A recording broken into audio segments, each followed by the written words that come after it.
Diabetes एक ऐसा नाम है जिससे आज लगभग हर परिवार परिचित है, लेकिन बात जब टाइप 1 डायबिटीज की आती है तो इससे जुड़े कई सवाल और भ्रम भी सामने आते हैं।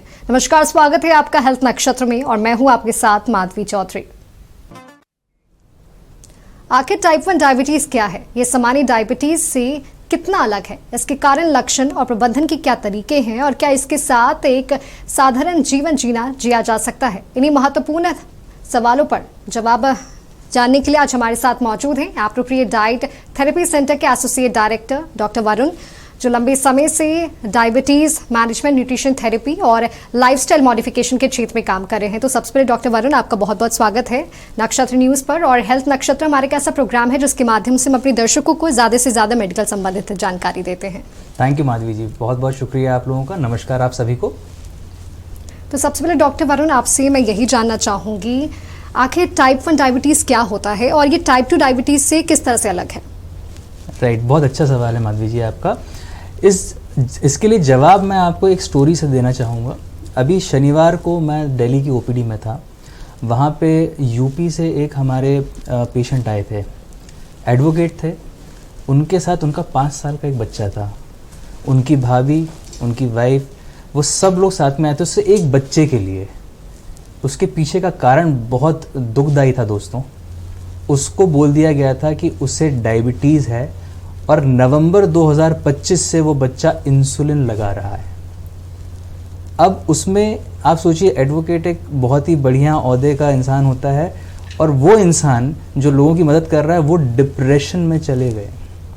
उसका पूरा परिवार परेशान है आज, और उस बच्चे को इतनी तकलीफ होती है वो जब इंजेक्शन को लगाता है वो, और दिन में 3 बार उसको इंसुलिन लगानी पड़ती है और रात में सोने से पहले भी उसको 1 बार इंसुलिन लगानी पड़ती है। और वो 5 साल का बच्चा लगभग 25 यूनिट इंसुलिन लगा रहा है। ये टाइप 1 डायबिटीज़ का चेहरा है जो हर परिवार को डरा के रखता है। हम उन माँ बाप से बात करें जो उस बच्चे को रोज़ देख रहे हैं इंसुलिन लगाते हुए और शुगर को टेस्ट करते हुए, उन माँ बाप की जो विडंबना है, जो पीड़ा है, शायद उस बच्चे से ज़्यादा है जो उस इंसुलिन के टीके को लगा रहा है या बार बार शुगर चेक कर रहा है। और इसका सबसे महत्वपूर्ण जो बात है वो ये कि ये चीज़ बच्चों में ज़्यादा देखने मिलती है हमें, या ऐसा कहा जाए कि 90% से ज़्यादा हमें बच्चों में ही ये टाइप ऑफ डायबिटीज़ देखने मिलती है। जैसा आपने मुझसे पूछा कि टाइप 1 और टाइप 2 में क्या फ़र्क है, हमारा तो जो डॉक्टर एस कुमार, जो मेरे सीनियर हैं, जो हमारे रिसर्च साइंटिस्ट हैं, भारत गौरव अवार्डी हैं जी, उन्होंने जो रिसर्च करी, सबसे पहले ये पता करना बहुत ज़रूरी कि डायबिटीज़ है भी या नहीं जी, है ना। क्योंकि बाकी जनरली जो बोला जाता है कि अगर छोटा बच्चा है, 20 साल से कम का है और उसका शुगर लेवल बढ़ गया है तो उसको डायबिटीज़ टाइप 1 बोला जाता है और उसके आधार पर उसको इंसुलिन दिया जाता है। इसको थोड़ा मेडिकल टर्म्स में हम लोग जाएंगे तो इसको इंसुलिन डिपेंडेंट डायबिटीज़ भी बोला जाता है, डायबिटीज़ इंसिपिडस भी बोला जाता है, या चाइल्डहुड ऑनसेट ऑफ डायबिटीज़ भी बोला जाता है। इसको बच्चों के शुगर लेवल को देख के उनको इंसुलिन लगाना ये एक नॉर्मल चीज़ हो गई है आज के टाइम में, और ये बहुत ही तकलीफ़ वाली चीज़। लेकिन जो हम लोग देख रहे हैं, जो रिसर्च हम लोगों ने करी है, उसमें हमें ये मालूम पड़ता है कि जो बच्चे इंसुलिन लगा रहे हैं शायद उनको डायबिटीज़ ना हो। जैसे आपने बताया कि टाइप 1 डायबिटीज़ जो है वो अधिकतर बच्चों में देखने को मिलता है, तो इसके पीछे मुख्य कारण क्या है? इसके पीछे ये जो टाइप 1 डायबिटीज़ के पीछे राइट, कारण भी अपन लोग डिस्कस करते हैं। उससे पहले ये समझते हैं अपन लोग कि डायबिटीज़, मैं जो बोल रहा हूँ कि डायबिटीज़ ना हो, उसके पीछे का कारण क्या है। हमें सबसे पहले सही डायग्नोसिस करना बहुत ज़रूरी है, क्योंकि अभी जितने भी डायग्नोसिस हैं उसका एक ही बेस है, शुगर का बढ़ा हुआ होना। शुगर का बढ़ा हुआ होना, जैसा हम लोग हर बार बताते हैं, अपने पेशेंट्स को भी बताते हैं, कई सारे वीडियोस में भी हम लोग एजुकेट कर रहे हैं कि सिर्फ बढ़े हुए शुगर को आप डायबिटीज़ ना समझें। अगर आप बात करेंगे डेफिनेशन के थ्रू, तो टाइप 1 डायबिटीज़ में ये कहा जाता है कि उस बच्चे की बॉडी में इंसुलिन का ना बनना, पैनक्रियास का काम ना करना, जिससे शुगर बढ़ रही है, इसको डायबिटीज़ बोला जाता है। बट सिर्फ शुगर के बढ़ने को ये एक बात मान लिया जाता है कि भाई शुगर बढ़ी हुई है, इसका मतलब इसकी बॉडी में इंसुलिन नहीं बन रहा है, इसका पैनक्रियास काम नहीं कर रहा है। बट आज भी भारत में विडंबना ये है कि कोई भी सही टेस्ट नहीं करा रहा। हम उसको मान के कैसे चल सकते हैं, क्योंकि ये एक बच्चे की ज़िंदगी का सवाल है जी। वो पेरेंट्स रो इसलिए रहे थे क्योंकि उनको बोल दिया गया था अब पूरी धरती पे आप कहीं भी चले जाइए, इसका कोई इलाज नहीं है, इसको ज़िंदगी भर इंसुलिन लगाना पड़ेगा। और आपको जान के हैरानी होगी जब उन्होंने अप्रोप्रिएट टेस्ट्स करवाए तो ये मालूम पड़ा कि उसको डायबिटीज़ है ही नहीं, उसका शुगर बढ़ा हुआ है लेकिन उसकी बॉडी में इंसुलिन बन रहा है और वो पूरी तरह से इंसुलिन मुक्त हो सकता है। अब आप एक बात बताएं मुझे, किसी भी इंसान को पानी कब पीना चाहिए? जब उसे प्यास लगे। खाना कब खाना चाहिए? जब भूख लगे। जब भूख लगे। और इंसुलिन कब लगाना चाहिए? जब आपको डायबिटीज़ हो। जब आपकी बॉडी में इंसुलिन ना बन रहा हो या कम बन रहा हो। पर ये टेस्ट कौन करा रहा है? ये टेस्ट हैं, हर कोई माँ बाप को ये टेस्ट, जिसके भी बच्चे को इंसुलिन लग रहा है, जो मैं टेस्ट बता रहा हूँ वो कराना बहुत ज़रूरी है। Number 1 c peptide. C peptide एक ऐसा प्रोटीन है जो उसी इंसान के शरीर में आता है जिसकी बॉडी में खुद का इंसुलिन बन रहा हो। अगर खुद का इंसुलिन नहीं बन रहा होगा तो सी पेप्टाइड प्रोड्यूस नहीं होता, बिकॉज एंडोजेनस इंसुलिन जब बनता है तो उसके साथ एक प्रोटीन जुड़ा हुआ होता है जो उस इंसुलिन को सेव करके रखता है, और वो जब डीअटैच होता है तब इंसुलिन एक्टिवेट होता है और इंसुलिन शुगर को ब्लड से निकाल के आपके सेल्स तक लेके जाता है। तो वो जो सी पेप्टाइड है वो आपका, जो जब रोज इंसुलिन बनेगा तो सी पेप्टाइड रोज बनेगा, उसका 0.8 से ऊपर होना ये बात का इंडिकेशन है कि बॉडी में खुद का इंसुलिन बन रहा है। अब आप ही मुझे बताइए दोस्तों, अगर शरीर में खुद का इंसुलिन बन रहा है तो बाहर से इंसुलिन देने की ज़रूरत है? नंबर 2 फास्टिंग सीरम इंसुलिन, ये हमें बताएगा कि बॉडी में कितना इंसुलिन है। हम डायरेक्टली इस टेस्ट के ऊपर इसलिए नहीं जाते क्योंकि अगर आप बाहर से इंसुलिन लगा रहे होंगे तो भी आपको फास्टिंग सीरम इंसुलिन पॉजिटिव आएगा। तो कन्फर्मेटरी टेस्ट, जो डायग्नोस्टिक टेस्ट है, वो सी पेप्टाइड है। और नंबर 3 बीटा सेल फंक्शन, ये एक और टेस्ट है जो ब्लड के थ्रू हो सकता है। इस इन्वेस्टिगेशन से हमें मालूम पड़ जाता है पैनक्रियास कितना काम कर रहे हैं। तो ये 3 मेन टेस्ट हैं जिनसे हम पता लगा सकते हैं कि एक्चुअली बच्चे में डायबिटीज़ है भी या नहीं। फिर उसके अलावा होमा IR एक इंसुलिन रेजिस्टेंस का टेस्ट है जो करवाना चाहिए आपको। इंसुलिन सेंसिटिविटी, कि जो इंसुलिन आपके शरीर में है उसकी शक्ति कितनी है वो पता करना चाहिए। फिर हम लोग जो रेगुलर टेस्ट कराते हैं HbA1c, फास्टिंग और पोस्ट मील, ये हमें सिर्फ शुगर के लेवल्स के बारे में बताएगा और वो मालूम करना हमारे लिए अति आवश्यक होता है। इसके अलावा भी बच्चों में 3 मेन टेस्ट होते हैं जिसमें एंटीबॉडी टेस्ट बोला जाता है इनको। उसमें GAT65, उसके बाद आपका IA2 और ZNT8। तो ये एंटीबॉडीज़ हैं जो आपके बीटा सेल्स को इंसुलिन प्रोडक्शन करने से रोक रही हैं। अगर ये हाई होते हैं तो बिल्कुल पॉसिबिलिटी है कि बच्चे को डायबिटीज़ है। लेकिन ये कंफर्म ज़रूर करें आप कि आपकी बॉडी में इंसुलिन बन रहा है या नहीं, या बच्चे की बॉडी में इंसुलिन बन रहा है या नहीं, तभी उसको टाइप 1 डायबिटीज़ आप घोषित करें। जैसे आपने डॉक्टर वरुण एक एग्जाम्पल भी दिया, आपके पास जो बच्चे आए थे और बाद में पता चला कि उन्हें डायबिटीज़ है ही नहीं। और लोग अक्सर शुगर लेवल के बढ़ने को डायबिटीज़ मान लेते हैं। तो शुगर लेवल कम करने के लिए क्या कुछ हमें करने चाहिए? देखिए, शुगर लेवल को कम करने का सबसे सिंपल तरीका है शुगर को कंज्यूम कराएं आप। जी। हमारी बॉडी में शुगर की क्या ज़रूरत है? Sugar is the only form of energy जिसमें बॉडी जो इसको यूज़ करके और अपने दिन भर के कार्य करती है। हमारी बॉडी में कौन यूज़ करता है शुगर? हमारी बॉडी के सेल्स। जैसे ये पूरी बिल्डिंग जिसमें हम लोग बैठे हुए हैं ये ईंटों से बनी हुई है, उसी प्रकार से हमारी बॉडी सेल्स से बनी हुई है। There are about 100 trillion cells in our body, और ये जो सेल्स हैं जीवित होने के कारण इनको रेगुलर सप्लाई ऑफ एनर्जी चाहिए, और वो एनर्जी और कुछ नहीं, शुगर होती है। तो अगर ये सेल्स आपके शुगर को यूटिलाइज कर लें, अपनी एनर्जी उससे निकाल लें, तो ऑब्वियसली आपको ब्लड में शुगर बढ़ी हुई नहीं दिखेगी। इस कंजम्पशन के लिए इंसुलिन का होना बहुत ज़रूरी है। तो इसीलिए हम लोग बताते हैं कि जनरली इंसुलिन डिपेंडेंट डायबिटीज़ या जो चाइल्डहुड ऑनसेट डायबिटीज़ है, इसमें 2 बेसिक क्लासिफिकेशंस हैं जो जनरली कोई इस पर फोकस नहीं करता है। Number 1 is genetic onset. अगर पेरेंट्स को डायबिटीज़ है, मदर फादर दोनों को है, वो ऑलरेडी इंसुलिन लगा रहे हैं, उनका सी पेप्टाइड 0.8 से कम है, इसका मतलब जो बच्चा है उसको भी बचपन मतलब जेनेटिक ऑनसेट ऑफ डायबिटीज़ है। पर ऐसी संख्या बहुत कम है, परसेंटेज बहुत कम है। नंबर 2 जो दूसरा क्लासिफिकेशन है that is acquired type 1 diabetes. Acquired type 1 diabetes वाले बच्चे जो होंगे आप देखेंगे उनको pहले से पैदाइशी उनको कभी भी इंसुलिन की ज़रूरत नहीं पड़ी, उनका पैदाइशी शुगर नहीं बढ़ा हुआ होगा। उनको 5 साल 10 साल 17 साल ऐसी उम्र में उनका आप देखेंगे कि अचानक से या तो बच्चे बहुत ज़्यादा कोल्ड ड्रिंक पी रहे हैं, या उन्होंने बहुत सारे, जैसे आम का सीज़न चल रहा है अभी तो बहुत आम खा लिए, या जंक फूड बहुत ज़्यादा खा रहे हैं। उसके कारण धीरे धीरे धीरे उनके बीटा सेल या तो स्थूल हो गए हैं, या इंसुलिन का प्रोडक्शन लो हो गया है, या इंसुलिन की सेंसिटिविटी कम होने के कारण इंसुलिन शुगर को यूटिलाइज नहीं करवा पा रहा, जिससे उनका ब्लड शुगर बढ़ता है।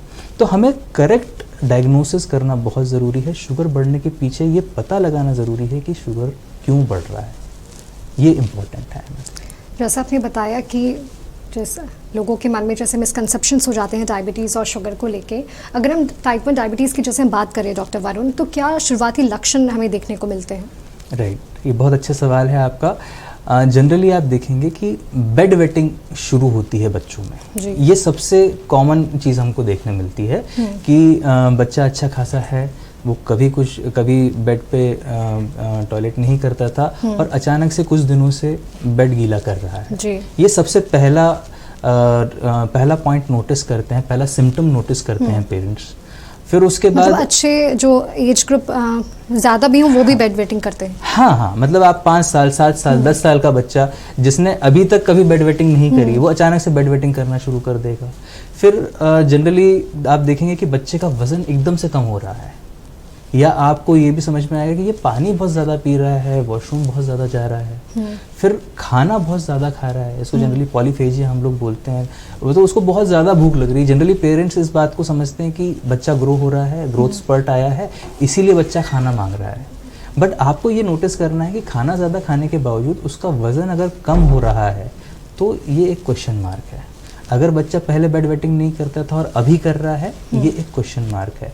बच्चा ज़रूरत से ज़्यादा पानी पी रहा है, अगर खेल के आ रहा है पानी पिया ठीक है, लेकिन दिन भर बिना खेले भी या बैठे बैठे भी या एसी लगा फिर भी पानी पी रहा है, तो एक क्वेश्चन मार्क है। अगर एसी में रहता है, बहुत ज़्यादा एक्टिविटी नहीं है और उसके बावजूद पानी ज़्यादा पी रहा है, ये एक क्वेश्चन मार्क है। तो ये कुछ चीज़ें ऐसी हैं जिसको हमें देखना चाहिए, और अगर ऐसा कुछ हो रहा है तो आप तुरंत शुगर चेक कराएं। और अगर बाय गॉड्स ग्रेस अगर नहीं शुगर आता है बढ़ा हुआ तो बहुत अच्छी बात है, लेकिन अगर शुगर बढ़ा हुआ आता है तो जो टेस्ट मैंने आपको बताएं वो आप ज़रूर करवा के अपने नियरेस्ट एंडोक्राइनोलॉजिस्ट या पीडियाट्रिशियन से ज़रूर मिलें, वो आपकी मदद ज़रूर करेंगे। जी बिल्कुल डॉक्टर वरुण, हमने टाइप 1 डायबिटीज़ के कई पहलुओं पर जानकारी हासिल की है और आगे में हम अपनी चर्चा को जारी रखेंगे। और आज हम बात कर रहे हैं टाइप 1 डायबिटीज़ के बारे में और हमारे साथ डॉक्टर वरुण भी मौजूद हैं और अब हम अपनी चर्चा को आगे बढ़ाते हैं। डॉक्टर वरुण, जैसे हमने पहले भी जाना था, आपने बताया था कि किन किन तरह की जांचें हमें करवानी चाहिए ताकि ये श्योरिटी हो जाए कि सामने वाले को डायबिटीज़ है या नहीं। टेस्ट करवाने के बाद अगर ये पता चलता है कि सामने वाले को डायबिटीज़ है, ऐसे में मरीज़ और उसके परिजनों को क्या कुछ चुनौतियाँ मतलब उन्हें फेस करने की ज़रूरत पड़ती है? देखिए, जैसे मालूम पड़ता है कि बच्चे को डायबिटीज़ है, शुगर बढ़ा हुआ है, तो सबसे पहला फोकस आ जाता है कि उस बच्चे का ट्रीटमेंट कैसे किया जाए जी। और उसके लिए हम सबसे पहला जो हमारा प्राइमरी गोल ऑफ ट्रीटमेंट है, शुगर को कम करना, जिसके लिए हमारे एंडोक्राइनोलॉजिस्ट बहुत हेल्प करते हैं। अगर शरीर में इंसुलिन नहीं बन रहा है, क्योंकि हम यहाँ पे बात कर रहे हैं उस पेशेंट की जिसका सी पेप्टाइड 0.8 से नीचे है, उसके शरीर में इंसुलिन नहीं बन रहा है और इसी कारण से उसको बाहर से इंसुलिन देना है। और जब आप बाहर से इंसुलिन देंगे तो कहीं ना कहीं जो आपूर्ति शरीर खुद नहीं कर पा रहा था वो आप बाहर से करेंगे और उससे उसका शुगर डाउन होगा। पर प्रॉब्लम यह है, हम लोग यहीं पे रुक जाते हैं। ये एक तो बहुत पेनफुल प्रक्रिया है, उस बच्चे को रोज़ इंसुलिन लगाना उसके लिए भी बहुत पेनफुल प्रक्रिया है और उसके परिजनों के लिए भी बहुत पेनफुल प्रक्रिया होती है। तो इसका पर्याय ढूंढना बहुत ज़रूरी है, जो डॉक्टर एस कुमार सर ने ढूंढ के निकाला हुआ है। हमारा ये थॉट प्रोसेस है कि बीटा सेल्स एक बार अगर डैमेज हो गए तो वो कभी भी सही नहीं होते, वो रिपेयर नहीं होते, ये बोला जाता है। बट मैं अगर आपको आज ही की मैं बात बताऊं, आज रांची में मैं हूं और आज हमारे पास एक बच्ची आई थी, 9 साल की बच्ची है वो, मैं उसका नाम तो नहीं लूँगा, लेकिन वो जब हमारे पास 3 महीने पहले आई थी तब उसके बीटा सेल्स सिर्फ 8.9% थे, जो मिनिमम 10% से ऊपर होना चाहिए, और उसका इंसुलिन खुद का नहीं बन रहा था। वो बच्ची लगभग 22 या 25 यूनिट इंसुलिन ले रही है ऑलरेडी। रात को सोने से पहले भी लगता है और दिन में 3 बार इंसुलिन लगता है। कुछ भी खाना रहता है तो उसे इंसुलिन लगाना पड़ता है, शुगर टेस्ट करना रहता है उसे, और उस पेन से वो बहुत ज़्यादा परेशान थी और उससे ज़्यादा उसके पेरेंट्स परेशान थे। आप इमेजिन कर सकते हैं इंसुलिन लगाने के बावजूद उसका शुगर क्या आ रहा होगा। जो HbA1c 5.7 के नीचे होना चाहिए, जब मार्च में वो बच्ची हमारे पास आई तो उसका HbA1c 12.9 था। अब आप सोचिए, इतना उसका शुगर बढ़ा हुआ है, इतना ज़्यादा इंसुलिन भी ले रही है। आज 9 साल की है तो लगभग 25 यूनिट इंसुलिन ले रही है। जब 19 की हो जाएगी तब, जब 29 की होगी तब, जब उसकी फैमिली आगे बढ़ेगी तब क्या करेगी? प्रॉब्लम्स धीरे-धीरे बढ़ती जाएंगी। और जैसा मैं आपको बता रहा हूँ कि इंसुलिन लगाने के बावजूद शुगर तो बढ़ा ही हुआ है, क्योंकि फास्टिंग उसकी 272 थी और पोस्ट मील उसकी 300 350 के आसपास थी। तो 25 यूनिट इंसुलिन लगाने के बावजूद अगर शुगर बढ़ा हुआ आ रहा है तो उसको दोहरी मार पड़ रही है। एक तो जो बढ़ी हुई शुगर है उसके कारण, और दूसरा जो इंसुलिन के साइड इफेक्ट्स होंगे उसके कारण। तो दोनों तरफ से उसका लॉस ही है। तो हमें कोई ना कोई पर्याय खोजना चाहिए, जो जनरली पेरेंट्स खोजते भी हैं। वो अलग अलग पैथीज में इसको ट्राई करते हैं, बट अगेन मैं वही बात आ जाऊंगा कि हम लोग डायग्नोसिस पे काम नहीं कर रहे हैं। पहले हम डायग्नोज करें कि एक्चुअली उसका पैनक्रियास कितना काम कर रहा है, उसका इंसुलिन बन रहा है या नहीं, और फिर उसके लिए स्पेसिफिक रेमेडीज होती हैं, वो रेमेडीज आपको अवेलेबल बन जाएंगी। डॉक्टर, लगातार हम बात कर रहे हैं डायबिटीज़ के बारे में, टाइप 1 डायबिटीज़ के बारे में, और जिस तरह से लगातार केसेस बढ़ रहे हैं, लेकिन लोगों के मन में एक बड़ा सवाल ये भी है कि आखिर आज के ज़माने में डायबिटीज़ जैसे छोटे बच्चों को भी हो जा रहा है, जैसे हम टाइप 1 डायबिटीज़ के बारे में बात कर रहे हैं। पहले के ज़माने में देखा जाता था जो एजड हैं उन्हीं डायबिटीज़ हो रही है, जो बड़ी उम्र के हैं उन्हीं डायबिटीज़ हो रही है, लेकिन जिस तरह से लगातार केसेस बढ़े, इसके पीछे क्या रीज़न है? सबसे पहला रीज़न है नेग्लिजेंस, क्योंकि किसी का भी शुगर बढ़ रहा है और हम उसको डायबिटिक घोषित कर दे रहे हैं, सबसे पहली चीज़। दूसरा है टेस्ट का अभाव। आज के टाइम में भी सही टेस्ट, सही डायग्नोस्टिक टेस्ट नहीं करवाई जा रही, सही इन्वेस्टिगेशंस नहीं कराई जा रही। तीसरा सबसे बड़ा कारण है आपका किचन। देखिए, अगर जेनेटिक ऑनसेट ऑफ डायबिटीज़ है, मैं फिर से अपनी बात को दोहराऊंगा, तो पैदाइशी बच्चे का शुगर बढ़ा हुआ होगा, उसका शुरू से ही उसके शरीर में इंसुलिन नहीं बन रहा होगा, उसका पैनक्रियास काम नहीं कर रहा होगा। लेकिन अगर 5 साल, 7 साल, 15 साल के बाद उसको डायबिटीज़ हुई है तो क्या? तो उसे हमें डायबिटिक बोलने का अधिकार छिन जाता है। अगर उसके पेरेंट्स को डायबिटीज़ नहीं है, उसके फैमिली लाइन में हमें कहीं डायबिटीज़ नहीं मिल रहा, जो 90% केसेस में हमें देखने मिलता है कि ना मम्मी पापा को है, ना उनके दादा दादी को है, अगर हुआ भी है तो 60 साल के बाद या 50 साल की बाद की उम्र में हुआ है, तो उसका जेनेटिक प्रीडिस्पोजिशन नहीं होता। क्योंकि जब तक बच्चा मदर के अंदर है तब तक तो जेनेटिक हम मान सकते हैं कि उसमें कुछ ना कुछ प्रॉब्लम्स आ सकती हैं, जिसके कारण प्रॉब्लम हुआ हो। बट एक बार अगर वो इस दुनिया में आ गया तो फिर जीन्स का उसमें रोल बहुत कम रह जाता है। फिर प्रॉब्लम कहाँ आ रही है? तो जो डाइट का हमने पार्ट जो हमने बताया, इसमें मैं 2 मेन चीज़ों के ऊपर फोकस करना चाहूँगा। आज हमारे बच्चों को 2 चीज़ें बहुत ज़्यादा अच्छी लगती हैं, और दूसरा पेरेंट्स भी उसमें से एक चीज़ तो ऐसी है जो पेरेंट्स ज़बरदस्ती देते हैं बच्चों को। तो पहली चीज़ जो बच्चों को अच्छी लगती है वो मैं आपको बताऊँगा, दैट इज़ जंक फूड, है ना। अभी आपने सुना होगा कि जंक फूड अच्छा नहीं होता, खराब होता है, शरीर के लिए हानिकारक है, सबके लिए हानिकारक है, बट इसमें बच्चों के लिए क्या है? आप समझिए इस बात को, जंक फूड हमेशा मैदे से बनेगा, है ना। मैदा कब बनता है? जब आप वीट को रिफाइन करते हैं। जब वीट को रिफाइन करते हैं तो जो उसके लिए केमिकल्स यूज किए जाते हैं, तो रिफाइनमेंट के दौरान उनका ऑक्सीडेशन होता है और उनका अलग अलग फॉर्म में केमिकल्स का कन्वर्जन होता है। इस कन्वर्जन के दौरान एक केमिकल है जो बाय प्रोडक्ट की तरह बनता है, दैट इज कॉल्ड एज एलॉक्सैन। आपको जान के हैरानी होगी, ये एलॉक्सैन नाम का जो केमिकल है, इसको यूज किया जाता है लैब में। कोई भी जानवर जिसके ऊपर, जैसे कोई भी मेडिसिन अगर आती है या कोई इंसुलिन आता है, तो वो ह्यूमंस के लिए सही है या नहीं, उसके अलग अलग प्रोटोकॉल्स होते हैं। तो उसमें पहले जानवरों पे टेस्टिंग होती है। तो लैब में जैसे रैट्स के ऊपर अगर टेस्टिंग हो रही है तो उनको तो डायबिटीज नहीं है, तो उनको डायबिटीज इंड्यूस कराया जाता है ताकि उनके पैनक्रियाज को और बीटा सेल्स को डिस्ट्रॉय किया जाए, ताकि शुगर बढ़े तो उस पर हम जब शुगर के टैबलेट का या इंसुलिन का हम लोग उसका उपयोग करें तो हमें मालूम पड़े कि शुगर कम हो भी रहा है या नहीं जी। उन लैब रैट्स को या उन जानवरों को डायबिटीज इंड्यूस करने के लिए ये एलोक्सैन नाम का केमिकल इंजेक्ट किया जाता है। और आप सोचिए, आप अगर बच्चे को बिस्किट्स दे रहे हैं, उसको टोस्ट दे रहे हैं, मैगी दे रहे हैं, ब्रेड दे रहे हैं, पाव दे रहे हैं, ये सारे के सारे मैदे से बनने वाली चीज़ें हैं। और कहीं ना कहीं आप बहुत ही माइन्यूट, लेकिन माइन्यूट क्वांटिटीज ही सही, लेकिन उसकी बॉडी में लगातार ये एलोक्सैन जा रहा है और over a period of time धीरे धीरे धीरे धीरे बीटा सेल्स को डिस्ट्रॉय कर देता है। डिस्ट्रॉय करने के बाद आपका पैनक्रियास इंसुलिन नहीं बना पाता और इंसुलिन नहीं बनाने के अभाव में आपका शुगर बढ़ रहा है। Number 1 reason.